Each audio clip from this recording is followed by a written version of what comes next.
Ashama harka fuuna akkam jirtu hordoftoota keenya kabajamoo oduu isiniif dhiyeessaa oduu waliinan sabboontuu lammiitii dursa matoota oduu isin biraan gaha. Oromiyaa godina Booranaa fi Gujii keessatti lubbuun namootaa baraaruuf qaamoleen dhimmi ilaallatu marti akka birmatan ABO'n waamicha taasise. Loltoonni sirna bilisiginnaa fi finxaaleeyyii Amaaraa wal ta'uun lammiilee Oromoo ajjeesuu fi uummata hiraa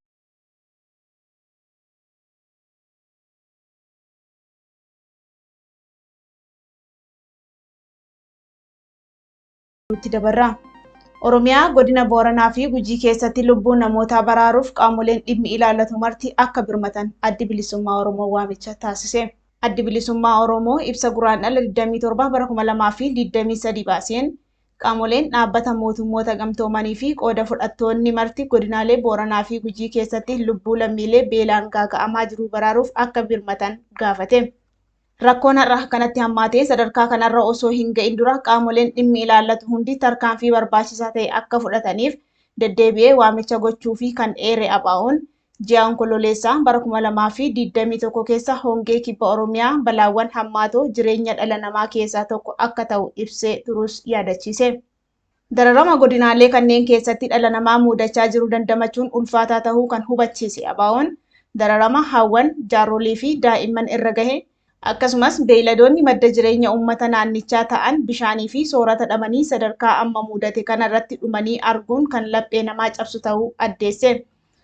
Hongeen qaama balaa jijjiirama naannoo fi qilleensaan wal qabatu keessaa tokko yoo ta'eyyuu rakkoon ammaa kun waraana sochii hawaasummaa, siyaasaa fi dinagdeetiin daran hammaatee jira kan jedhe ibsi ABO kunis keessumaa ifaatii mootummaa ifatti kan agarsiisudha jedhe.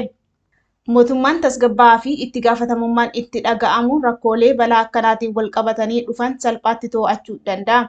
Sirna akeekkachiiftuu duraa fi maloota to'annoo balaa bu'aa qabeeyyii ta'an diriirsuudhaan gaaga'ama hongeen kun lubbuu dhala namaa, diinagdee fi hawaasummaa irraan ga'aa jiru xiqqeessuuf to'achuun ni danda'ama ture. Haa ta'u malee mootummaan waraana matuma isaatiin Tigraay fi Oromiyaa keessatti uumeen qabamee waan tureef fi jiruuf dhimmoota hawaasummaa fi diinagdee akkanaatiif xiyyeeffannoo hin kennine.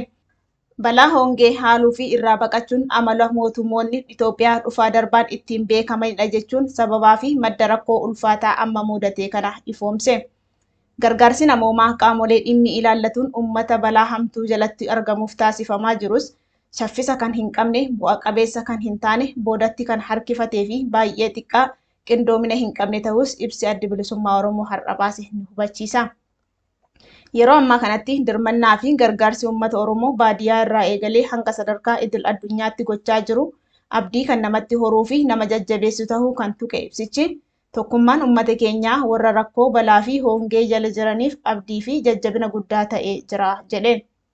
Addi bilisummaa Oromoo qaamolee waan danda'an maraan tumsa godhan galateeffatee dhaabbileen miti mootummaa gaggeessitoonni hawaasaa fi qaamoleen mirga dhala namaaf falman sadarkaa hammaataa balaan kun irra ga'ee jiru qalbifachuudhaan deeggarsa sadarkaa balaa kanaatiin wal simu argamsiisuuf tattaaffii barbaachisaa akka godhanis dhaammate. Dhumarrattis hawaasni idil addunyaa akkuma ammaan dura harka isaanii akka diriirsan iyyannaa isaa dhageessisee balaa sadarkaa baay'ee hammaataa irra ga'ee tumsa namoota dhuunfaa fi hawaasa qofaan to'achuun waan ulfaatuuf lubbuu namootaa baraaruudhaaf qindoomini qabeenyaa fi tarkaanfileen dabalataa argamuu qabu jedhe ABO'n. Qaamoleen dhimmi ilaallatuu fi itti gaafatamummaa qaban baha Afrikaatti bakkoota balaan akkanaa deddeebi'ee mul'atutti rakkinicha yeroodhaaf dhabamsiisuu qofa osoo hin taane hidda rakkinichaa buqqisuudhaaf furmaata waaraa barbaaduu fi diriirsuun barbaachisaadha jedhe addi bilisummaa Oromoo ibsa guraandhala 27 bara 2023 baase kanaan. Loltoonni sirna bilisiginnaa fi finxaaleeyyiin Amaaraa wal ta'uudhaan lammiilee Oromoo ajjeesuu fi uummata hiraarsu itti fufani. Godina Baha Wallaggaa Ona Eebantuu ganda Aagaa Guddinaa bakka addaa Yuubdoo jedhamutti guraandhala 23 bara 2023 waraanni sirna faashistii namoota nagaa lama Kabbadaa Dhugaasaa fi Abbabaa Dhufeeraa jedhaman rasaasaan galaafatani. Namoonni badii tokko malee Oromummaa isaanii qofaaf ajjeefaman kunneen jiraattota hojii waardiyyummaa mana barumsaa fi qonnaa fi loon tikfatanii jireenya harkaa gara afaanii gaggeessanidha.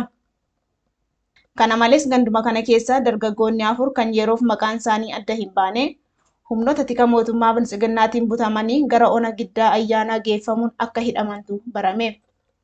Kun kanaan osoo jiru godina Matakkal Ona Dibaaxii gandeen garaagaraa keessatti finxaaleeyyiin Amaaraa fi humnoonni PP'n bobbaase wal ta'uudhaan ilmaan Oromoo hiraarsuu itti fufanii jiru. Magaalaa Gaalessaa fi naannoo ishee dabalatee bakkoota hedduutti humnoonni diinaa qabiyyee abboota keenyaa deeffanna jechuun ifatti weeraraa fi duula duguuggii sanyii bobba'an kunneen woboo waliin hidhata qabdu kan jedhuun yakkanii Oromoota godina Matakkal keessa jiran saamuu, reebuu fi hidhanii dararuu irratti argamu jedhu maddeen keenya. Odeessa baha Oromiyaa irraa nu dhaqqabeen ammoo godina baha Harargee Ona Kombolchaa Araddaa Bilisummaa bakka addaa Gaara Bacaqee jedhamutti ammoo lola guraandhala 25 bara 2023 woboo fi loltoota sirna biltsiginnaa gidduutti ta'een gootichi waraana bilisummaa Oromoo humnoota faashistii kasaaraa haguuggachiisuun gargar facaase.